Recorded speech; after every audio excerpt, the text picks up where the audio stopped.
A paz do Senhor a todos, nós estamos aqui mais uma vez para fazermos um vídeo para falarmos a respeito do dízimo, que é o que eu prometi para todos vocês, que iria dar um tipo de ensinamento, né? Só que o ensinamento por inteiro não é, porque ensinamento mesmo demora uma faixa de 1 hora. Mas nós vamos fazer uma explanação aqui, uma pequena explicação que já dá para vocês pegar os pontos básicos e entender um pouquinho a respeito do dízimo. Mas nós vamos falar então, começando a ler aqui, no livro de Malaquias, no capítulo 3, versículo 4 e 5, depois 8, 9 e 10. E eu peço a você que assista esse vídeo até o final para você poder entender. Senão você não vai entender. Tá bom, meus queridos? Vamos ler. E assim diz a Bíblia: E a oferta de Judá e de Jerusalém será suave ao Senhor, como nos dias antigos e como nos primeiros anos. E chegar-me-ei a vós para juízo, e serei uma testemunha veloz contra os feiticeiros e contra os adúlteros, e contra os que juram falsamente, e contra os que defraudam o jornaleiro e pervertem o direito da viúva e do órfão e do estrangeiro, e não me temem, diz o Senhor dos Exércitos. Vocês veem que a oferta de Judá e de Jerusalém era agradável ao Senhor. E vocês veem ali também que o Senhor fala sobre aqueles que pervertia o direito da viúva, do órfão e do estrangeiro. E quem eram esses que pervertiam o direito da viúva, do órfão e do estrangeiro?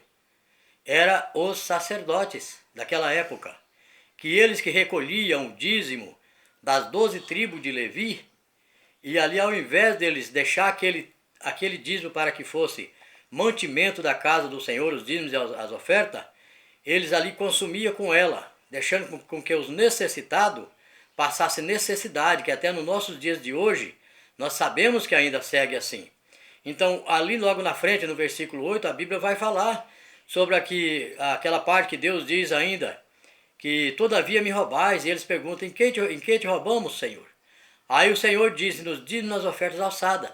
E tem pessoas que pensam que são os membros que roubam ao Senhor, mas a Bíblia não diz que é o membro. A Bíblia diz claramente, ali igual vocês puderam ver, que era os sacerdotes, era quem tinha poder de perverter, quer dizer, desviar o recurso.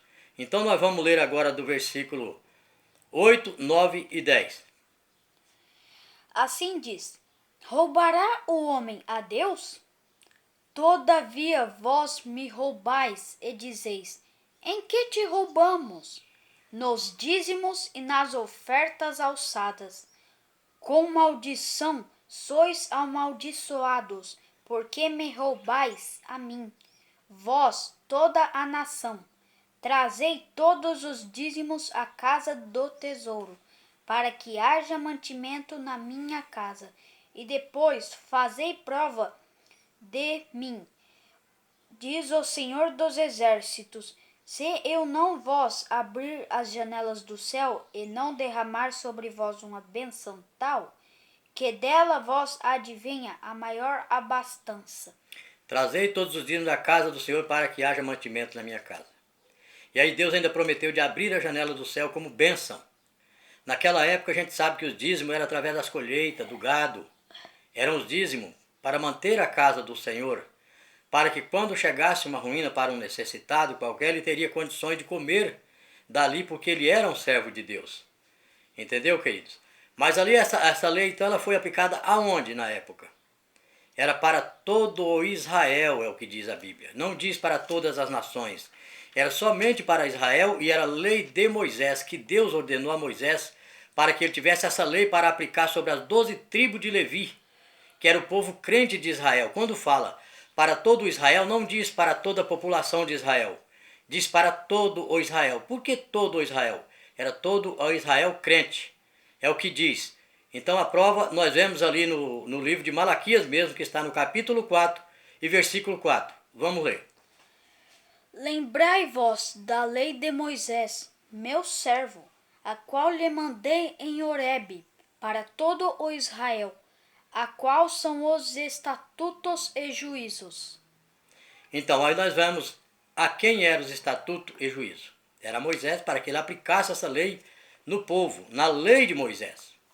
Mas aí então, quando mudou-se o sacerdócio, fez-se também mudança da lei, de Moisés para Jesus Cristo. E quando então fez aquela mudança da lei, aí o dízimo, que relata ali na Bíblia ainda que era para as 12 tribos de Levi, colocou-se alguém que fosse incumbido de tomar os dízimos dos seus irmãos, mesmo que viesse do lombo de Abraão, que é o que diz no versículo 5 ali do livro de Hebreus, que Moisés então era incumbido de tomar os dízimos dos seus irmãos. Ele tinha por direito. Nós vamos ler agora então no livro de Hebreus, capítulo 7, versículo 5. Vamos ler.